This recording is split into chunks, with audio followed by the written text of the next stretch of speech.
آئیے تلخ مگر سچی داستان سنتے ہیں۔ فاطمہ جناح 30 جولائی 1893 کو کراچی میں پیدا ہوئیں۔ آپ نے اپنی تعلیم باندرا کانورٹ ممبئی سے حاصل کی۔ 1919 میں یونیورسٹی آف کیلکٹا میں داخلہ لیا اور 1923 میں ڈینٹل سرجن کی ڈگری لی۔ کچھ عرصہ پریکٹس کی مگر بھائی کی سیاسی معاونت کے لیے پریکٹس چھوڑ دی۔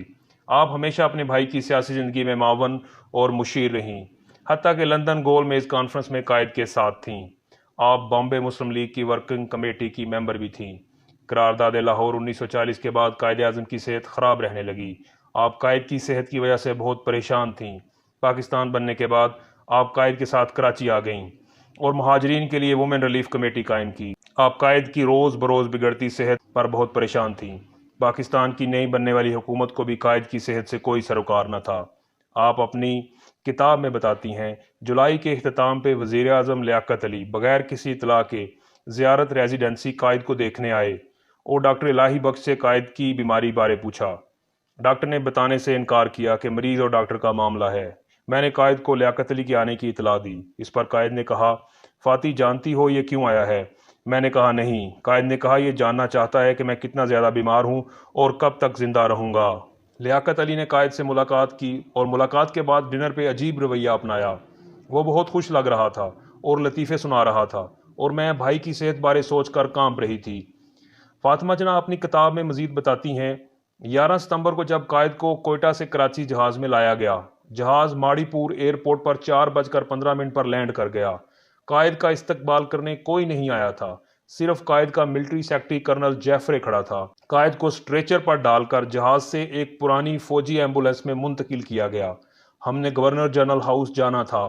جب ہم نے 4 میل کا ہی فاصلہ طے کیا تھا تو انجن کے جیسے کھانسنے کی آواز آئی ہو اور ایمبولینس بند ہو گئی۔ کیا ہوا؟ پیٹرول ختم ہو چکا تھا۔ اب ہم دوسری ایمبولینس کا انتظار کر رہے تھے۔ گرمی کی وجہ سے قائد کا جسم تپ رہا تھا۔ مکھیاں قائد کے چہرے پہ بن بنا رہی تھیں۔ قائد کے ہاتھوں میں ان کو ہٹانے کی ہمت ختم ہو چکی تھی۔ قیمتی وقت ضائع ہو چکا تھا۔ آخر نئی ایمبولینس آئی اور قائد کو سٹریچر کے ذریعے منتقل کیا گیا۔ 6:10 پر یعنی 2 گھنٹے بعد ہم گورنر جنرل ہاؤس پہنچے۔ اسی رات 10:20 پر قائد اعظم چلے گئے، شاید آرام کرنے۔ قوم یتیم ہو گئی۔ فاطمہ جناح کی دنیا ہی اجڑ گئی۔ فاطمہ جناح تنہا رہ گئی۔ قائد کی موت کے بعد مادر ملت کو ریڈیو پر بین کر دیا گیا۔ انہیں قائد کی برسی پر بھی بولنے کی اجازت نہیں تھی۔ لیاقت حکومت جانے کیوں خوفزدہ تھی؟ شاید کچھ بے نقاب ہونے سے۔ قائد کی بہن اپنے گھر میں گوشہ نشین ہو چکی تھی، حکومت کے کڑے پہرے میں۔ 1951 کو ڈائریکٹر جنرل ریڈیو پاکستان زید بخاری فاطمہ جناح کے گھر آیا اور قائد کی آنے والی برسی پر تقریر ریکارڈ کرنے کو کہا۔ مادر ملت نے تقریر ریکارڈ کر دی۔ ریکارڈنگ سننے پر زید بخاری پریشان ہو گیا اور تقریر کا کچھ حصہ کاٹنے کو کہا۔ مادر ملت نے کہا، کٹنگ نہیں ہوگی، بے شک تم تقریر نہ چلاؤ۔ اس پر وہ ریکارڈنگ لے کر چلا گیا۔ ریڈیو پاکستان نے مادر ملت کی تقریر چلائی مگر سینسر کرنے کے بعد۔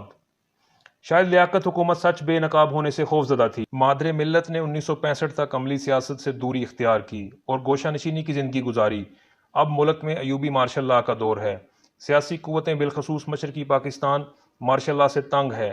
ایوب ایبڈو کالے قانون کے ذریعے تقریباً پوری سیاسی لیڈرشپ کو نااہل کر چکا تھا، بالخصوص مشرقی پاکستان کی لیڈرشپ۔ ایوب خان الیکشن کرانے کا اعلان کرتا ہے۔ الیکشن جنوری 1965 میں ہوں گے۔ ایوب خان کے خلاف 5 اپوزیشن پارٹیاں اتحاد کا اعلان کرتی ہیں۔ کمبائنڈ اپوزیشن پارٹی COP کے نام سے اتحاد بن جاتا ہے۔ اس اپوزیشن اتحاد میں ملک کے سب صوبوں کی نمائندگی ہے اور عظیم سیاسی لیڈر اس میں شامل ہیں۔ اس اتحاد میں مولانا بھاشانی کی نیشنل عوامی پارٹی، خواجہ ناظم الدین کی پاکستان مسلم لیگ کونسل، شیخ مجیب الرحمان کی عوامی لیگ، مولانا مودودی کی جماعت اسلامی اور نیشنل عوامی پارٹی ولی خان گروپ شامل تھا۔ ولی خان نے اپوزیشن اتحاد کو مشورہ دیا کہ اگر ایوب کا الیکشن میں کوئی مقابلہ کر سکتا ہے تو قائد اعظم کی بہن فاطمہ جناح۔ سیاسی لیڈروں نے مادر ملت سے اپوزیشن پارٹیوں کو لیڈ کرنے کی درخواست کی۔ آپ نے قبول کر لی اور الیکشن کمپین کا آغاز کر دیا۔ آپ جہاں بھی جلسہ یا ریلی کرتیں، عوام دیوانہ وار آتے۔ وہ فاطمہ جناح کی شکل میں قائد اعظم کو دیکھ رہے تھے۔ مشرقی پاکستان کے لوگ آپ کو مسیحا سمجھتے تھے۔ آپ کے ڈھاکہ کے جلسہ میں 2.5 لاکھ لوگ آئے۔ آپ نے ٹرین پر الیکشن کمپین کی۔ ٹرین کا نام فریڈم اسپیشل ٹرین تھا۔ آپ کی ٹرین 22 گھنٹے لیٹ ہو گئی۔ کیونکہ ہر اسٹیشن پر لوگ ایمرجنسی بریک کھینچ دیتے تھے۔ ہر اسٹیشن ایک جلسہ گاہ تھی، لوگ آپ کو سننا چاہتے تھے۔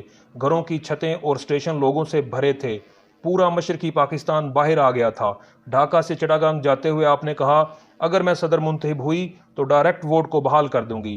ایک اور جلسہ میں آپ نے خطاب کرتے ہوئے کہا، یہ ووٹ آپ کے ہاتھ میں امانت ہے اور مجھے امید ہے کہ آپ یہ ووٹ کو ایک امانت سمجھ کے ملک کے فائدے اور قوم کے فائدے کے لیے استعمال کرنا۔ اگر آپ یہ نہیں کریں گے تو نہ صرف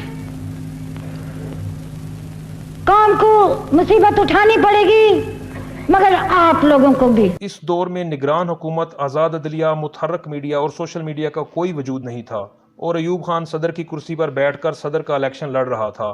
تو ایوب خان نے پری پول ریگنگ، پولنگ ڈے ریگنگ اور پوسٹ پولنگ ریگنگ سب کی، اور اپنے سرکاری وسائل کا بے پناہ ناجائز استعمال کیا۔ ایوب خان نے الیکشن جیتنے کے لیے شرمناک ہتھ کنڈے اپنائے۔ ایوب خان نے مولویوں سے فاطمہ جناح کے خلاف فتویٰ بھی لیا کہ عورت حکومت نہیں کر سکتی، اور فاطمہ جناح کو غدار تک قرار دے دیا۔ اور پھر الیکشن کا نتیجہ آ گیا۔ بے انتہا دھاندلی کے باوجود پاپولر ووٹ آپ جیت چکی تھی، مگر الیکٹرول کالج کے مطابق آپ کو ہرا دیا گیا، اور ڈکٹیٹر ایوب خان جیت گیا، مگر پاکستان ہار گیا۔ شاید اسی دن پاکستان بنگال کو ہار گیا، کیونکہ اپوزیشن سیاسی پارٹیوں میں شیخ مجیب الرحمان اور مولانا باشانی دونوں شامل تھے، اور جمہوریت کے ساتھ ہونے والے اس تماشے کے گواہ بھی تھے اور متاثرین بھی تھے۔ اسٹیبلشمنٹ کے اس رویے پر اب بنگالیوں کو یہ یقین ہو چکا تھا، اگر اسٹیبلشمنٹ قائد اعظم کی بہن فاطمہ جناح کو اقتدار نہیں دے سکتی تو بنگالیوں کو کبھی بھی نہیں دے گی۔ اگر اس الیکشن میں فاطمہ جناح کے ساتھ دھاندلی نہ ہوتی تو بنگلہ دیش کبھی نہ بنتا۔ 8 جولائی 1967 کو مادر ملت ایک شادی میں شرکت کے بعد حشاش بشاش گھر واپس آتی ہیں اور معمول کے مطابق سو جاتی ہیں۔ صبح جب ملازم معمول کے مطابق آپ کے گھر آتا ہے تو معمول کے مطابق چابیاں اوپر سے نہیں پھینکی جاتی اور دروازہ بجانے پر بھی نہیں کھولا جاتا۔ دروازہ توڑ کر جب لوگ اندر جاتے ہیں تو مادر ملت کو بستر پر مردہ پاتے ہیں۔ آپ کی گردن پر سرخ رنگ کے نشان تھے، آپ کی رگیں بھی پھولی ہوئی تھی۔ غسل دینے والی عورت بتاتی ہے کہ آپ کے جسم پر بھی تازے زخم کے نشان تھے۔ غسل کے بعد آخری دیدار کی اجازت تک نہیں دی جاتی۔ مادر ملت کی وصیت تھی کہ انہیں قائد اعظم کے ساتھ دفنایا جائے، حکومت اس کی اجازت نہیں دیتی۔ کراچی میں جلاؤ، گھراؤ اور احتجاج شروع ہو جاتا ہے۔ پولیس وحشیانہ لاٹھی چارج اور آنسو گیس کا استعمال کرتی ہے۔ کچھ شہادتیں اور کافی لوگ زخمی ہو جاتے ہیں۔ کمشنر کراچی حکومت کو بتاتا ہے کہ اگر فاطمہ جناح کو قائد کے پہلو میں دفن کی اجازت نہ دی گئی تو ملک میں بغاوت ہو جائے گی۔ بادل نوحاستہ ڈکٹیٹر حکومت فاطمہ جناح کو قائد کے پہلو میں دفن کرنے کی اجازت دے دیتی ہے۔ آپ کے جنازے میں 5 لاکھ افراد شرکت کرتے ہیں۔ قوم مادر ملت کو قائد کے پہلو میں آرام کرنے کے لیے چھوڑ آتی ہے۔ یوں اقتدار کی لالچ ملک و قوم کے ایک اور محسن کو نگل لیتی ہے۔ جانے یہ سلسلہ کب تک چلتا رہے گا۔